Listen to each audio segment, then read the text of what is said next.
दर्शकवृन्द नमस्कार। कार्यक्रम सन्दर्भको आजको श्रृङ्खलामा यहाँहरूलाई हार्दिक स्वागत छ। सन्दर्भको आजको श्रृङ्खलामा पछिल्लो नेपाली राजनीतिक वृत्तमा विद्यमान राजनीतिक घटनाक्रम र त्यसबाट नेता कार्यकर्ता र समग्र देश र प्रणालीमा परेको असरका विषयमा आज हामी कुराकानी गर्छौँ। र आज हामी विशेष गरी विकासको मेरुदण्ड पर्यटन क्षेत्र जुन क्षेत्रले गर्दाखेरि देशमा आन्तरिक तथा बाह्य पर्यटक भित्र्याउन र चाहिँ यहाँको राजस्व र यहाँको व्यापार वृद्धि गर्नका निम्ति महत्त्वपूर्ण भूमिका खेल्छन्, त्यस्ता पर्यटन क्षेत्रको विकासका निम्ति राजनीतिले पार्ने प्रभाव लगायतका विषयमा चाहिँ कुराकानी गर्छौँ, जसका निम्ति मैले पूर्व सांसद एमालेका नेता एवं खप्तड क्षेत्र पर्यटन विकास तथा व्यवस्थापन समिति अध्यक्ष हर्कबहादुर सिंहलाई निम्ति आएको छु। यहाँलाई स्वागत छ। नमस्कार, धन्यवाद। विशेष गरी अब सुरुमा त राजनीतिबाटै प्रवेश गरौँ। यो सबै राजनीतिक गन्जागोल अहिले हेर्दाखेरि सुदूरपश्चिम प्रदेशबाट चाहिँ तपाईँ प्रतिनिधित्व गर्नुहुन्छ। समग्र केन्द्रको राजनीति र सुदूरपश्चिमको राजनीति पनि हेर्दा हिजो अस्ति भर्खरै मात्र हो त्यहाँका प्रदेश इन्चार्ज अध्यक्ष कसैको चाहिँ नेम प्लेट कुकुरका घाँटीमा, कसैको नेम प्लेट सुँगुरका घाँटीमा, जुन यो अराजनैतिक परिदृश्य त्यो देखियो। तपाईँ एकताका जनताको जनप्रतिनिधि हुनुहुन्थ्यो र त्यसपछि आजसम्म भएको विकसित राजनीतिक घटनाक्रमलाई र नेपालको कम्युनिस्ट राजनीतिलाई चाहिँ कसरी विश्लेषण गर्नुहुन्छ? यतैबाट जाउँ। धन्यवाद। अहिले नेपाल कम्युनिस्ट पार्टी एमाले राजनीतिक रूपमा एउटा अड्कावको अवस्थामा रहेको छ। विशेष गरेर यो अन्योलता र चाहिँ राजनीतिक एउटा चाहिँ चेतना शून्यताको एउटा अवस्थाभित्र अहिले हाम्रो पार्टी नेकपा एमाले अड्किएको छ भनेर मैले भन्न रुचाउँछु। त्यो अवस्थामा हामी चाहिँ गुजिरहेका छौँ।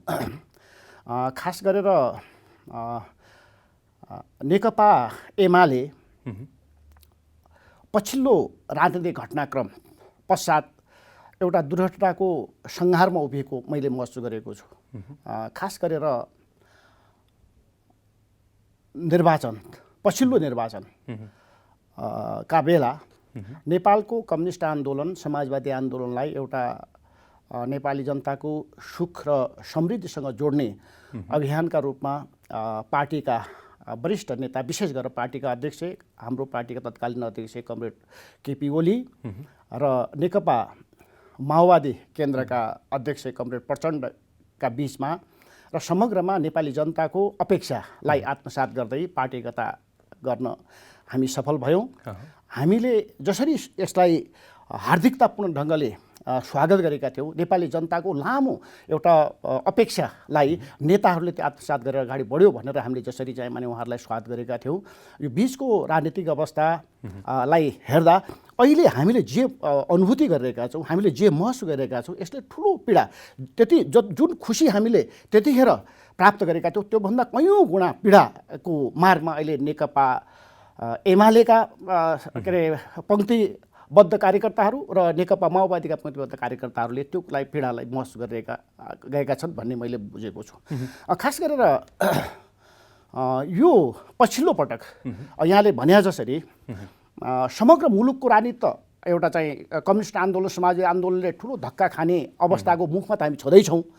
सुदूरपश्चिमाञ्चल प्रदेश, जो प्रदेश हाम्रो प्रदेश स्तरीय राजनीतिको कुरा छ, फरक परिदृश्य देखियो। त्यहाँको परिदृश्यका सन्दर्भमा मैले कुरा गर्दा हाम्रो पार्टीको 9औं राष्ट्रिय महाधिवेशनबाट पार्टीका नेता उपाध्यक्ष, नेकपा एमालेका उपाध्यक्ष कमरेड भीम रावल एउटा लोकप्रिय मतका साथ विजय प्राप्त गर्नुभएको थियो र संयोगले उहाँ चाहिँ त्यो प्रदेशको इन्चार्ज चाहिँ पार्टीले तोकेर पठाएको कुरा हामी सबैलाई जानी छ। सँगसँगै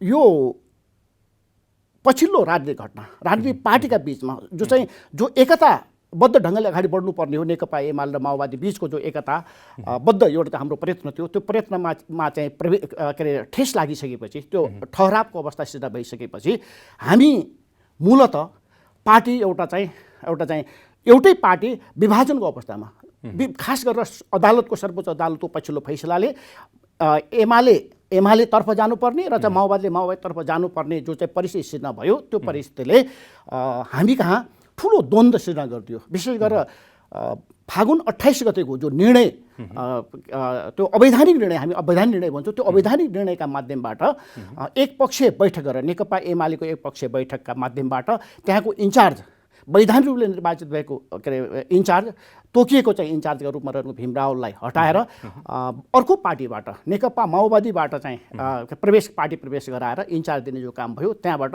ठुलो एउटा चाहिँ ग्याप चाहिँ ठुलो एउटा समस्या र पीडामा चाहिँ त्यो क्षेत्रका जनतालाई, कार्यकर्तालाई पुर्याएको छ र त्यहीबाट हाम्रो पार्टीको विभाजनको एउटा महत्त्वपूर्ण एउटा पाटो त्यो क्षेत्रमा प्रवेश गरेको मैले महसुस गरेको छु र वास्तवमा त्यो पार्टी विधान, पार्टीको चाहिँ एउटा पार्टी आत्मसात गरेको विधि र पद्धति हो, त्यो पद्धतिलाई के अरे लात हान्ने काम नेकपा एमालेका अध्यक्ष कमरेड केपी ओलीले गर्यो भनेर मैले यहाँले जसरी पार्टी अध्यक्ष एवं प्रधानमन्त्री केपी शर्मा ओलीलाई अध्यक्ष भनिरहँदाखेरि अध्यक्ष र महासचिवले जुन बैठक बोलाउनु भयो, तपाईँले 28 को कुरा गर्नुभयो, फागुन 23 गते सर्वोच्चले फैसला गर्यो, त्यसपछि तपाईँहरू पूर्ववत माओवादी र पूर्ववत एमाले आफ्नो कित्तामा र पार्टीमा उभिनुभयो, त्यस बीचमा पनि माओवादीका कतिपय चाहिँ एमालेमा प्रवेश गरे, उहाँहरूलाई पनि महत्त्वपूर्ण जिम्मेवारी दिइयो फागुन 28 को निर्णयमा, यहाँहरूले मान्न भएन। पार्टीको निर्णय, पार्टीको विधि विधान तह चाहिँ अध्यक्ष र महासचिवले बोलाएको बैठक र बहुमत केन्द्रीय सदस्य उपस्थित बैठकले गरेका निर्णयहरू तपाईँहरूले मान्नु भएन भनेर अध्यक्षले भनिरहँदाखेरि के टिप्पणी छ यसमा? अत्यन्तै त्यो चाहिँ दुराशयपूर्ण विधान विपरीत कुराहरू उहाँले बोलिनु, हाम्रो पार्टी अध्यक्षले बोलिनु भएको छ, मैले महसुस गरेको छु। खास के भन्दा नेकपा एमाले के अरे अदालतले गरेको जो फैसला हो, त्यो फैसलालाई हार्दिकतापूर्णले स्वीकार गर्ने काम पहिले त पार्टी अध्यक्ष नेताका नाताले उहाँले गर्नुपर्दछ भन्ने कुरा हो र पार्टीको बैठक बोलाउने कुराहरू फागुन 28 गतेको बैठक पूर्व अथवा 28 गते राख्ने हो भने पनि सम्पूर्ण पार्टीका केन्द्रीय सदस्यहरूलाई, पार्टी पदाधिकारीलाई अथवा जो त स्थायी कमिटी छ, स्थायी कमिटीदेखि केन्द्रीय समितिका सबै सदस्यलाई जानकारी गराएर बैठक बोलाएको भए त्यो बैठकले गरे निर्णयमा बोलाइयो नि, बैठक बोलाइयो, त्यहाँबाट सहमति नजुटिसकेपछि उहाँ चाहिँ आफ्नो ढङ्गले अगाडि बढ्नुभयो। त्यो असहमति भयो भन्ने मलाई लाग्दैन, त्यो असहमति भएको होइन। बैठक चाहिँ बोलाउने कामहरू चाहिँ भयो, केही नेताहरूको बिचमा सहमतिमा केही छलफल गर्ने कुराहरू भयो।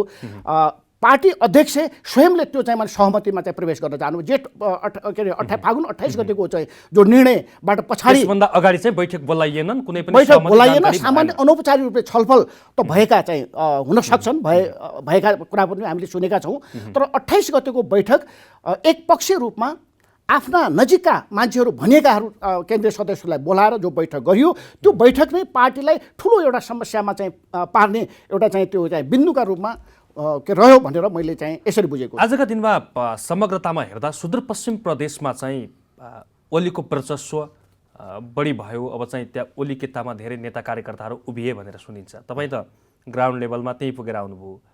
आजको दिनमा हेर्दा एमालेभित्र धेरै ठुलो मतान्तर भइसकेको छ, ग्राफ धेरै अगाडि बढिसकेको छ। फागुन 28 को निर्णय फिर्ता नलिउन्जेलसम्म चाहिँ खनाल नेपाल पक्ष नमान्ने, प्रधानमन्त्री ओलीले फागुन 28 को निर्णय फिर्ता नलिने स्थिति आइसकेपछि अब यो मतान्तर धेरै दिनसम्म टिक्दैन होला, कुनै न कुनै बिन्दुमा गएर विभाजनको एउटा सङ्घारमा पुग्न पर्ने देखिन्छ। यो हेर्दा सुदूरपश्चिममा चाहिँ को बलियो को कमजोर भन्ने पनि एउटा प्रश्न उब्जिएको छ। अहिले वास्तवमै भन्यो भने जसरी प्रचार बाहिर गरिएको छ, प्रचार गरे अनुरूप चाहिँ बिल्कुलै होइन भन्ने कुरा म चाहिँ यहाँ दावा साथ भन्न चाहन्छु। हाम्रो सुदूरपश्चिमाञ्चल प्रदेश, जो प्रदेश हाम्रो प्रदेश छ, त्यो प्रदेशको 9वटा जिल्लाको राजनीतिक एउटा कार्यकर्ता, नेतृत्व तहको कार्यकर्ता पङ्क्तिको एकसन अवलोकन हामीले गर्नु जरुरी छ भन्ने मैले म आग्रह गर्न चाहन्छु, यहाँ सघार गर्न चाहन्छु। अधिवेशन, पछिल्लो अधिवेशनबाट निर्वाचित भएर आएका प्रतिनिधिहरू खास गरेर 9वटा के अरे जिल्लामध्ये अधिकांश जिल्लामा 6वटा जिल्लामा अहिले पनि के अरे हाम्रो विचार समूहसँग माधव खनाल नेपाल पक्षसँग चाहिँ रहेको कुरा यहाँ सबैलाई थाहा होला। यसलाई हामी कार्यकर्ता पङ्क्तिमा कार्यकर्ता विश्वास, जनताका बिचमा विश्वासयोग्य कार्यकर्ताहरू, जनताले पत्याए कार्यकर्ता, जनताले नेताका रूपमा चाहिँ स्वीकार गरेका चाहिँ नेतृत्व पङ्क्तिका साथीहरू निसन्देह पनि अहिले पनि हाम्रो पक्षमा छन्, खनाल नेपाल समूहसँग आबद्ध छन् भन्ने कुराको उदाहरण म चाहिँ तपाईँहरूलाई भन्न चाहन्छु। कैलालीको निर्वाचित अधिवेशनको अध्यक्ष दीर्घ सोराडी यो समूहसँग आबद्ध हुनुहुन्छ। डोटीको पार्टी अध्यक्ष चक्र मल्ल यो समूहसँग छ। चक्र मल्ल मात्र होइन, अधिकांश एउटा सचिव बाहेक सबै 3जना चाहिँ यो चाहिँ समूहसँग आबद्ध रहेका छन्। डोटी जिल्लाको अझ भन्यो भने डोटी जिल्लाको के अरे 5.5 गाउँपालिका हामीले जितेका छौँ। 5.5 मध्ये एउटा गाउँपालिका बाहेक सम्पूर्ण ठाउँमा चाहिँ हामी जनप्रतिनिधि हाम्रो पक्षमा रहेका छन्। पुरानो नेतृत्व पङ्क्ति हामीसँग छ। जनताका बिचमा भिजेका कार्यकर्ताहरू, पार्टी निर्माण गरेका कार्यकर्ताको पङ्क्ति, लामो पङ्क्ति हामीसँग छ भन्ने कुरा म यहाँ लागेर जान्छ। यस्तै अछामको नेतृत्व पनि हामीसँग छ। सचिव बाहेक सबै नेतृत्व, शेरबहादुर कुँवर अहिले राष्ट्रिय सभाको मान्य पनि हुन्छ, उहाँ पनि हामीसँग हुनुहुन्छ। बझाङको सम्पूर्ण नेतृत्व हामीसँग। भीमरावलका विश्वास पात्र यज्ञसिंह बोगटी अर्को लाइनमा लाग्नुभयो भनेर निश्चित हामी त्यतिखेर भीमरावलको पक्षमा लाग्ने हामी सबै थियौँ। त्यतिखेर थियौँ। पार्टीमा आएको यो बिखरावको अवस्था हो। यो बिखराका अवस्थाले उहाँलाई कतिपय कुराहरू होइन, अर्को पक्षको कुरा चाहिँ कसैलाई मिठो लाग्न सक्छ, राम्रो लाग्छ, प्रलोभन हुनसक्छ, अवसरका लागि हुनसक्छ, राजनीतिक एउटा चाहिँ आफ्नो बुझाइका आधारले कतिपय मान्छेहरू यताउता लागेको हुनसक्छ। यज्ञ बोगटी एउटा जनताले निर्वाचित गरेको प्रतिनिधित्व हो र अछाम जिल्लाको सबै कुरा चाहिँ राजनीतिको सबै बियो यज्ञ बोगटी मात्रै हो भन्ने कुरा मात्रै पनि हामीले बुझ्नु जरुरी होइन भन्ने मलाई लाग्छ। अब यो घटनाक्रमले सिंहजी कस्तो देखायो भने तपाईँ पनि हिजो जनप्रतिनिधि हुनुहुन्थ्यो, अहिले त डोटी जिल्ला एउटा क्षेत्र छ, तपाईँ 1 र 2 क्षेत्र हुँदाखेरि तपाईँले पनि विजय हासिल गर्नुभएको थियो 64 को निर्वाचनमा, जुन चाहिँ एकदम सङ्कटकालीन परिस्थिति थियो, माओवादीहरूको दबदबा थियो, जुन त्यति बेला तत्कालीन समयमा हार्नुभएका, पराजित हुनुभएका अहिले चाहिँ हाम्रो प्रदेशको मुख्यमन्त्री त्रिलोचन भट्ट हुनुहुन्छ। समग्रतामा अब नेपाली कम्युनिस्ट इतिहासमा, नेपाली कम्युनिस्टको राजनीतिमा जति बेला यो चिनिया कम्युनिस्ट पार्टी नआउनु पूर्व कुमिङताङ भन्ने एउटा ठुलो पपुलारिटी बटुलेको पार्टी थियो। नेपालकै पनि कुरा गरौँ, राष्ट्रिय प्रजा परिषद लगायतका धेरै पार्टीहरू अहिले कहाँ पुगे। अब नेपालमा कम्युनिस्टको औचित्य समाप्त भएको हो। अब नेपालमा कम्युनिस्ट जन्मिन सक्दैनन्, अब नेपालमा कम्युनिस्ट रहन सक्दैनन्, नेपालले कम्युनिस्टलाई थ्याक्न सक्दैन भन्ने चाहिँ उदाहरण चाहिँ आजको यो कम्युनिस्टभित्रको कलहको बीजले देखाउँछ। के लाग्छ? वास्तव मलाई त्यस्तो लाग्दैन। यहाँले भने जसरी यो चाहिँ हामी अब थ्याक्न नसक्ने अवस्थामा पुगिसकेका हौँ भन्ने त मलाई लाग्दैन। हामीले मार्क्सवादलाई मार्गदर्शक सिद्धान्तको रूपमा आत्मसात गऱ्यौँ।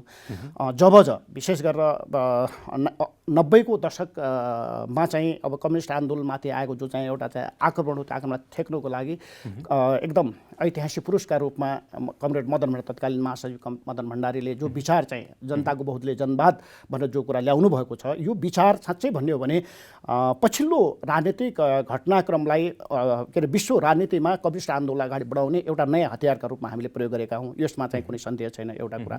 र यो अहिले मैले के बुझेको छु भने वास्तवमा जबजलाई हामीले जुन रूपमा कमरेड मदन भण्डारीले जुन रूपमा यसलाई चाहिँ अगाडि ल्याउनु भएको थियो, यसलाई समय सापेक्ष यसलाई परिमार्जित गर्दै जाने कुरा, जनताको के अरे जनजीविकाको सवालमा जनताले प्राप्त गर्ने अनुभूति गर्ने जो चाहिँ कम्युनिस्ट आन्दोलनबाट, समाजवादी आन्दोलनबाट जनताले जे प्राप्त गर्ने, अनुभूति गर्ने जे चाहिँ अपेक्षा उनले गरेका थिए, त्यो अनुभूति गर्ने अनुरूप हामीले यो सिद्धान्तलाई, यो कामलाई व्यवहारमा उतार्न सकेनौँ भन्ने मैले देखेको छु। विशेष गरी यसलाई परिमार्जित गर्नु पर्दथ्यो, परिमार्जित गरेर खालि प्रतिस्पर्धा बीच बनायो। हामीले आफ्नो गुटहरू निर्माण गर्ने काम बनायो। अधिवेशनमा चाहिँ हामी प्रतिस्पर्धा गरेर बहुदल प्रतिस्पर्धा गर्ने, अन्य पार्टीसँग प्रतिस्पर्धा गर्ने माध्यम मात्र बनायो। यसलाई जनतासँग जोड्ने काम लाई साँच्चै जनजीविका कुराहरू, श्रमिक जनताको हकको हिसाबमा समाजवादी आन्दोलनलाई परिष्कृत बनाएर जाने कुराहरू अथवा आजको युग सापेक्ष यो चाहिँ विचारलाई परिमार्जित गरेर जाने कुराहरूमा कहीँ कतै कमजोरी चाहिँ भएको मैले महसुस गरेको छु। त्यसको परिणाम आज हामी यो गुटबन्दीमा फस्दै जाँदा पार्टी एउटा व्यक्तिवादितामा आयो। विचार, दृष्टिकोण, सिद्धान्त, के अरे आचरण, के अरे नैतिकता यी समाप्त भएर गए। जोसँग चाहिँ डनका कुरा गर्छन् नि, जोसँग छ त्यो मान्छे चाहिँ चुनाव लड्नुपर्ने, पार्टीले त्यसलाई चाहिँ माने प्रशय दिनुपर्ने जो संस्कार यो जबजको माध्यमबाट चाहिँ नेताहरूले अपनाए, यसले थोरै हामीलाई चाहिँ धक्का दिएको छ। मलाई त विश्वास छ। मलाई के विश्वास छ भने मैले जगदेखि 2047-46 सालको आन्दोलनबाट निरन्तर अहिलेसम्म गरेको छु। जनता बिचमा असहज परिस्थितिमा जनतालाई बिउजाउने काम, जनताले के अरे जागरुक बनाउने, यो समाजवादी आन्दोलन नेकपा एमालेलाई यो ठाउँमा पुर्याउने काममा मेरो महत्त्वपूर्ण भूमिका छ। मैले यो योगदान दिएको छु। अझ पनि हामी सक्छौँ भन्नेमा मलाई विश्वास। नेपाली राजनीतिमा राजनीति गर्ने नेताहरू वा जुनसुकै पार्टीका हुन्, मुलुकलाई समाजवाद हुँदै साम्यवादको यात्रा तय गराउने एउटा रणनीतिक योजनामा छन्। संविधानको प्रस्तावनामै समाजवादको व्याख्या गरिएको छ, जताततै समाजवाद कोरिएको छ, लेखिएको छ। त्यो अक्षरमा मात्रै आजको दिनसम्म आइपुग्दा सीमित भएको देखिन्छ। तर अब चाहिँ तपाईँको बाटो अर्थात् चाहिँ खनाल नेपाल पक्षको बाटो के हो? आजको दिनमा जबज हो या चाहिँ अन्य कुनै अर्को बाटो अंगीकार गरेको छ? तपाईहरुलाई कसरी प्रशिक्षित पारिएको छ? र वास्तवमा यो प्रशिक्षण हुनुपर्ने विषय त अझै पनि अब यसलाई अब हामी अगाडि बढाउँदै जाने कुराहरू आफ्नो ठाउँमा छँदैछ। यो स्वभावैले यो कम्युनिस्ट आन्दोलन समाज मैले किन पनि जोड्या भने मैले थोरै कुरा मैले तपाईलाई काटेँ। किन पनि जोड्या भने हिजो पार्टी एकता गर्दाखेरि 2075 जेठ 3 गते हस्ताक्षर गर्दाखेरि जनताको जनवाद स्वीकारिया हो, सबैले जजको बाटो अपनाइया थियो। आजको दिनमा आएर पार्टी विखण्डन हुनु पूर्व नै प्रधानमन्त्री केपी शर्मा ओलीले जबज भन्दै चाहिँ उहाँ हिँड्नुभयो। त्यसभित्र पनि एउटा अर्को किता जन्मिसकेपछि अब तपाईहरुको बाटो जबज कि वा चाहिँ अन्य केही कसरी प्रशिक्षण दिइरहेको छ पार्टीले भने? जनताको बहुदलीय जनवादी जो चाहिँ बाटो हो, जो चाहिँ दर्शन हो, सिद्धान्त हो, त्यो सिद्धान्तबाट कोही पनि च्युत हुन सक्दैन भन्ने कुरामा त हामी चाहिँ प्रष्टै छौँ। यसमा कुनै विवादै भएन। त यसलाई परिमार्जित गर्नुपर्ने समयको माग हो भन्ने मैले बुझेको छु। मैले चाहिँ आग्रह गरेँ, अनुरोध गरेँ। वास्तवमा जबज एउटा खोपीमा राखेको होइन, एउटा पूजा गरेर चाहिँ माने राख्ने विषय होइन। यसले चाहिँ जनताले अनुभूत हुने खालको यो सिद्धान्त रूपमा अंगीकार गर्नुपर्छ। हामी सम्पूर्ण नयाँ एउटा सिद्धान्त खोजी अथवा जबजलाई छोडेर अर्को कुनै नयाँ बाटोबाट अगाडि बढ्नुपर्छ भन्ने चिन्तन त हामीले गरेकै छैनौँ। र हाम्रो आग्रह के मात्रै हो भने हामीले के भन्न खोजेका छौँ भने अब यो जनताको बहुदलीय जनवादी जो चाहिँ हाम्रो चाहिँ माने गन्तव्य हो, बाटो हो, यो बाटोलाई हामीले अब चाहिँ साँच्चै अब चाहिँ के गर्न सक्नुपर्दछ भने यो चुनाव जित्नलाई मात्र हो वा हामी आचरणयुक्त नैतिकतामा आधारित राजनीतिको जगलाई मजबुत बनाएर जाने हो। यो दुईटै कुरालाई सँगै चुनाव पनि जित्नको लागि हो, चुनावमा जाने कुराहरू पनि जनतासँग अनुभूत गरेर जनताको अभिमतलाई आफ्नो पक्षमा पारेर हामी अगाडि जाने बाटो त हामी रोज्नै पर्छ। सँगसँगै कम्युनिस्ट आचरण कैँची नैतिकता कम्युनिस्टको जो दर्शन विचार हो त्यो विचारलाई पनि बलियोसँगले चाहिँ बनाएर असल कार्यक्रम निर्माण गरेर के सक्षम कार्यक्रम निर्माण गरेर जनताका बीचमा के अरे आधारित जनता कार्यकर्ता निर्माण केही बिग हाउस इकोनोमिक के अरे हाउसबाट तयार भएका अथवा त्यो स्वार्थ लिएर आएका मान्छेहरू भन्दा पनि विशेष गरेर जनतामा आधारित जनतासँग जोडेर जाने कार्यकर्ता, जनता जोडेर जाने चाहिँ नेतृत्व पङ्क्तिलाई स्थापित गरेर जानको लागि थोरै समय त लाग्ला, तर हामी त्यो गन्तव्यतर्फ अगाडि जान सक्छौँ। जबजकै माध्यमबाट यसलाई अझ चाहिँ बलियो ढङ्गले अगाडि बढ्न सकिन्छ भन्ने हामीले विश्वास गरेका छौँ। भनेपछि तपाईँले अर्थात् तपाईँको समूहले अंगीकार गर्ने जबज र प्रधानमन्त्री ओलीले अंगीकार गर्ने जबजको व्याख्या चाहिँ फरक हुन्छ, नाम एउटै भए पनि भन्न खोज्नुभयो। व्याख्या मैले भने यो नैतिकतामा आधारित, जनतामा आधारित यो चाहिँ मैले भने अहिलेको जो राजनीतिक एउटा चाहिँ परिदृश्य छ, मेहनत गर्ने जनताका छोराछोरी छन्, कार्यकर्ता जनतामा आधारित भएर काम गरेछन्। टिकट पाउँदाखेरि माथि आर्थिक प्रभावबाट अन्य प्रभावबाट विभिन्न चाहिँ सिफारिसको माध्यमबाट अथवा काम नगरेमा जग नभएका मान्छेहरू जो चाहिँ टिकट प्राप्त गरेर चुनाव जित्ने अथवा तल सबैलाई एउटा चाहिँ माने के अरे पछाडि लाग्ने एउटा चाहिँ पिछलको बनाएर लिए जाने जो संस्कृति पार्टी राजनीतिक पार्टीभित्र नेकपा एमालेभित्र विकसित भएको छ, यसलाई अन्त गर्नुपर्छ र चरित्रवान आचरणमान नैतिकता के अरे समाजवादी आन्दोलनसँग चाहिँ आत्मसात अगाडि बढ्नुपर्ने कार्यकर्ता पङ्क्तिलाई निर्माण गर्ने अवसर पनि तिनीहरूले पाउनुपर्दछ भन्ने दिशातर्फ अबको आन्दोलन, अबको सिद्धान्त जबजको अब सिद्धान्त जोडेर व्यवहारमा त्यसले जबजले काम गर्नुपर्छ भन्ने हाम्रो मान्यता हो।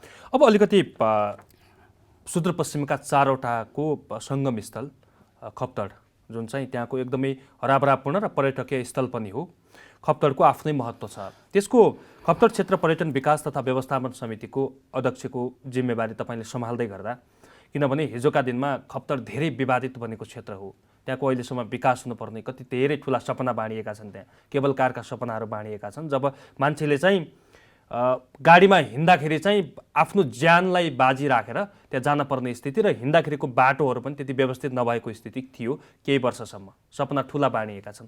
तर अब तपाईँ चाहिँ त्यहाँको अध्यक्षमा आइसकेपछि र तपाईँले त्यहाँको व्यवस्थापनलाई हेरिसकेपछि अब खप्तड कस्तो बन्नुपर्छ, अब खप्तडलाई कुन सिरामा अगाडि बढाउनुपर्छ, केही त्यस्तो भिजन प्लान मिसन के छ यहाँको?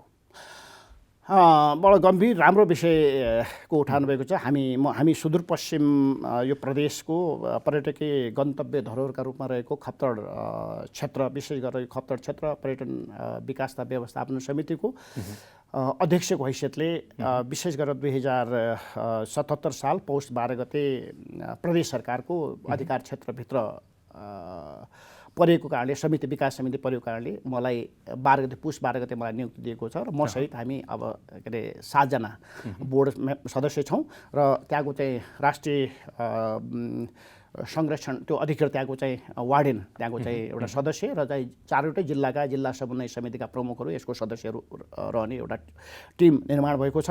हामीले एकपटक बैठक बसेर एउटा वृहत छलफल गरेका छौँ। विशेष गरेर यहाँले भने जसरी चुनौतीका बिचमा यो जिम्मेवारी हाम्रो काँधमा आएको छ। विशेष गरेर 2050 सालबाट खप्तड क्षेत्रका विषयमा कुनै न कुनै रूपमा चाहिँ काम हुँदै आएको हो। अरबौँ रुपियाँ करिब अरबभन्दा नागेको छ, पैसा लागेको छ भन्ने राजनीतिक खिचातानीको बिन्दु बन्यो। राजनीतिक खिचातानीको विषय बन्दै आयो र पछिल्लो पटक यही धरातलमा टेकेर म पनि एउटा चाहिँ सरकारले यो हाम्रो प्रदेश सरकारको नियुक्तिभित्र परेको मान्छे हो। स्वभावैले म पनि यो राजनीतिक प्रभावको यो चाहिँ दायराबाट उठेर समृद्ध र त्यो चाहिँ सुखी नेपालीको जो सपना हो त्यो सपना बाँड्नको लागि तुलनात्मक रूपले लाभको क्षेत्रमध्ये महत्त्वपूर्ण क्षेत्र पर्यटन क्षेत्र हो भन्ने कुरालाई आत्मसात गरेर हामीले काम गर्नुपर्छ, म काम गर्नेछु भन्ने प्रतिबद्धता मैले चाहिँ साथीहरूका बिचमा अहिलेसम्म मैले व्यक्त गर्दै आएको छु। तपाईँले प्रदेशको कुरा गर्नुभयो होइन, तपाईँहरू चाहिँ प्रदेश मातहतको नियुक्ति रह्यो र केन्द्रले पनि पर्यटन सम्बन्धी धेरै कामहरू गरिरहेको यो अवस्थामा चाहिँ खप्तडलाई केन्द्रले हेर्ने दृष्टिकोण र केन्द्रबाट विनियोजन हुने बजेट र त्यसबाट गर्न सक्ने पर्याप्त विकासका आधारहरू त्यस्तो केही छ? अझै प्रयत्न गर्नुपर्ने छ? के छ यो अवस्था यो बिचमा? ठिक हो, यो राजनीतिक एउटा खिचातानीका बिचमा अब चाहिँ स्वभावैले कुन मान्छे त्यहाँको नेतृत्व गरेको छ भन्ने कुराले पनि कतै केही कुरा चाहिँ तलमाथि प्रभाव त पार्ला पनि अब मलाई लाग्छ त्यो चाहिँ अब नहुनु पर्ने हो भन्ने मैले विश्वास गर्दछु। विशेष गरेर त्यहाँको नियमित बजेट जो चाहिँ न्यून अत्यन्त न्यून छ। हामीले भन्यौँ भौतिक पूर्वाधार सेवा सुविधा अत्यन्तै न्यून छ। यहाँले भन्नुभयो जाँदाखेरि हामीले 8-9 घन्टाको यात्रा गरेर खप्तड पुग्नुपर्ने अवस्था। 8-9 घन्टासम्म बिचमा खाने बस्ने अन्य सेवा सुविधाका चाहिँ कहीँ कतै पनि सम्भावनाहरू धेरै न्यून रहेको छ। डोटीबाट 4वटा जिल्लाको सङ्गमस्थल हो। विशेष गरेर मध्य पहाडी त्यहाँको वन्यजन्तु वनस्पति त्यहाँ हावापानीको अवलोकन प्रत्यक्ष रूपले गर्नुपर्ने एउटा पर्यटकीय क्षेत्रका रूपमा एउटा आरक्षित क्षेत्रका रूपमा पनि त्यो क्षेत्र रहेको हुनाले त्यसको के अरे संरक्षण नेपाल सरकारले आफ्नो ढङ्गले सरकारले गरेको छ र त्यसलाई अब सेवा सुविधा पुर्याउने पर्यटकहरूलाई त्यो ठाउँमा लिएर जानको लागि सहज होस्, उनीहरूलाई सहज ढङ्गले त्यहाँ चाहिँ खाने बस्ने रमाइलो गर्न सक्ने एउटा वातावरण निर्माण होस्, सहज पहुँचको वातावरण निर्माण गरोस्। त्यहाँको चाहिँ कला संस्कृति त्यहाँको चाहिँ रीति परम्परा त्यसलाई चाहिँ उजागर गरेर कम्तीमा त्यहाँको चाहिँ सुदूरपश्चिमको त्यो कल्चरलाई रीतिरिवाजलाई संस्कृतिलाई देशव्यापी रूपमा यसलाई प्रचारको विषय पनि बनाउन सकियोस्। कम्तीमा सुदूरपश्चिममा जान जरुरी छ भन्ने अनुभूति कम्ती नेपालभरि नै फैलाउनको लागि ती कामहरू गर्नुपर्ने छ। अब 4वटा ठाउँमा जहाँ नाकाहरू 4वटा जिल्लाका ठाउँ नाका छन्। झिगडाना छ, उताको बझाङको चाहिँ लोखडाबाट जान सकिन्छ, अछामको भिर्गु हुँदै वा चाहिँ बुढाकोटबाट फेरि जान सकिन्छ, भाजुराबाट बाटो छ र मूलतः अहिले 2टा बाटा प्रमुख रूपमा जाने गन्तव्यका रूपमा रहेका छन्। झिगडानामा चाहिँ केही गेस्ट हाउस बनेका छन्, विशेष गरेर चाहिँ त्यहाँ होमस्टे चाहिँ को व्यवस्था पनि गरिएको छ। लोखडा पनि होमस्टे छ, त्यहाँ लोखडाबाट के अरे प्रवेश गर्न सकिन्छ र विशेष गरेर त्यो चाहिँ हाम्रो त्यो छोटोमा हामी अन्तिममा छौँ। अब चाहिँ आन्तरिक हुन् या बाह्य पर्यटकले त्यो महत्त्वपूर्ण र पवित्र स्थल खप्तड जानका निम्ति धार्मिक पर्यटनको एउटा आधार त्यो खप्तड पुग्नका निम्ति करिब 1 घन्टा मात्रै पैदल दूरी हिँड्न पर्ने अवस्था चाहिँ कहिलेसम्म आउँछ? त्यो महत्त्वाकांक्षी योजना के छ यहाँसँग छोटोमा अन्तिममा? अब त्यो गाह्रो विषय यहाँले प्रश्न गर्नुभएको छ। वास्तवमा हामीले यो विषयमा छलफल चलिरहेछ। विशेष गरेर रोड नै माथि बीच पानीसम्म लिएर जाँदा सहज हुन्छ भन्ने हामीले अनुमति गरेका छौँ। लोखडासम्म जाँदाखेरि 2 घन्टा चाहिँ हामी चाहिँ खप्तड पुग्न सक्छौँ। त्यहाँ बाटो बझाङको लोखडाबाट 2 घन्टामा हिँड्यो भने त्यहाँ पुग्न सकिने अवस्था अहिले पनि विद्यमान छ। घोडाको यात्राबाट त्यहाँ चाहिँ सहज पुग्न सकिन्छ। यो चाहिँ पनि छ। विशेष गरेर यो यो जेठ गङ्गा दशहराको भव्य मेला लाग्छ, जनै पूर्णिमा ठुलो मेला लाग्छ। खप्तडबाको के अरे ज्ञान शिरोमणि खप्तड आउने जेठमा चाहिँ हामीले महायज्ञ लगाउने योजना बनाएका छौँ। खप्तडको चाहिँ के अरे वार्षिकी मनाउने योजना हामीले बनाएका छौँ। 4वटै क्षेत्रमा ठुला चाहिँ हामीले चाहिँ यो के अरे अतिथि गृहहरू बनाउने भनेर यसपालिको बजेटमा के अरे बझाङलाई पोइन्टेड गरेर हामीले चाहिँ के अरे 10 बेडको एउटा चाहिँ के अरे एउटा गेस्ट हाउस बनाउने योजना बनाएका छौँ। खप्तडमा पर्यटन बोर्डसँग समन्वय गरेर चाहिँ 80 बेडको एउटा चाहिँ भवन र चाहिँ 20 बेडको बिच पानीमा डोटीबाट आउने नाकाको 20 बेडको के अरे एउटा चाहिँ गेस्ट हाउस त्यहाँ बनिरहेको छ। र इसी मोडसँग विशेष पछिल्लो 1 महिना अगाडि हामी चाहिँ यहाँ बसेर इसी मोड यो चाहिँ पर्यटन विकास केन्द्र अन्तर्राष्ट्रिय संस्थासँग समन्वय गरेर उसले बृहत योजना 20 वर्षीय योजना 50 वर्षीय योजना बनाउने भनेर उसले चाहिँ एउटा एक खालको एउटा केही नीतिगत निर्णय उसले गरेको छ। र यसले गर्दा सम्भवतः अब बाटो पुर्याउने कुरामा बहस अहिले पनि जारी छ। बाटो पुर्याउनु हुन्छ हुँदैन भन्ने दुवै खालका यो के अरे छलफलहरू चलेका छन्। बाटो पुर्याउन सक्यो अलि बिच पानीसम्म मात्रै बाटो पुर्याउन सक्यो खण्डमा धेरै सहज र सहुलियत हुन्थ्यो भन्ने हामीले अनुभव गरेका छौँ। पर्यटकहरूलाई सहज रूपले त्यहाँ चाहिँ पुग्न सक्ने एउटा त्यो विषयमा हामी एउटा वातावरण निर्माण गर्छौँ र प्रदेशमा बसेर योजना आयोग त्यहाँ प्रदेश योजना आयोगसँग पनि छलफल गरेका हामीले गरेका छौँ। त्यहाँ सरकारसँग बसेर छलफलका कामहरू अगाडि बढेका छौँ। सम्भवतः आज सुरु नभए पनि असल कामको थाल्ने लागि प्रयास हाम्रो जारी छ र सम्भव छिटै हामीले यो अहिलेको यो कार्यकाल भनौँ न हाम्रो कार्यकाल अब 4 वर्ष भए पनि जति होला 1 वर्ष 2 वर्ष 3 वर्ष 4 वर्ष जति बसिन्छ यो समन्वय हामीले तल गर्ने सरकारसँग केन्द्रीय सरकारसँग गर्नुपर्ने समन्वय र प्रदेश सरकारसँग समन्वय गरेर अधिकतम रूपमा अधिकतम तुलनात्मक रूपले बढीभन्दा बढी फाइदा हुन सक्ने त्यो चाहिँ पर्यटन क्षेत्रको विकास हाम्रो त्यो प्रदेशको एउटा चाहिँ धरोहरका रूपमा रहेको पर्यटक केन्द्र खप्तडलाई विश्व समुदाय समेत पहिचान गराउनलाई राष्ट्रिय पहिचानको विषय त प्रचारको विषय त बनेको छ। यो प्रचारको मात्रै होइन सहज पहुँचको एउटा के अरे केन्द्र बनाउनको लागि हाम्रो प्रयत्न समितिको प्रयत्न त्यो दिशातर्फ हुनेछ भन्ने आग्रह गर्न चाहन्छु। यहाँको महत्त्वपूर्ण समयका लागि धन्यवाद र 2078 सालको शुभकामना। हस् मेरो तर्फबाट यहाँहरूलाई र यहाँ परिवार सबै यो सम्पूर्ण जनता टिभी परिवारलाई मेरो चाहिँ यहाँतर्फ शुभकामना। हस् धन्यवाद। दर्शकवृन्द, कार्यक्रम सन्दर्भको आजको श्रृङ्खलामा पछिल्लो समय नेपाली राजनीतिमा विद्यमान परिस्थिति, पर्यापर्यटन लगायतका विषयमा कुराकानी गऱ्यौँ। आजका लागि सन्दर्भको समय सकिएको छ। खेम्बम बिदा हुन्छु। नमस्कार।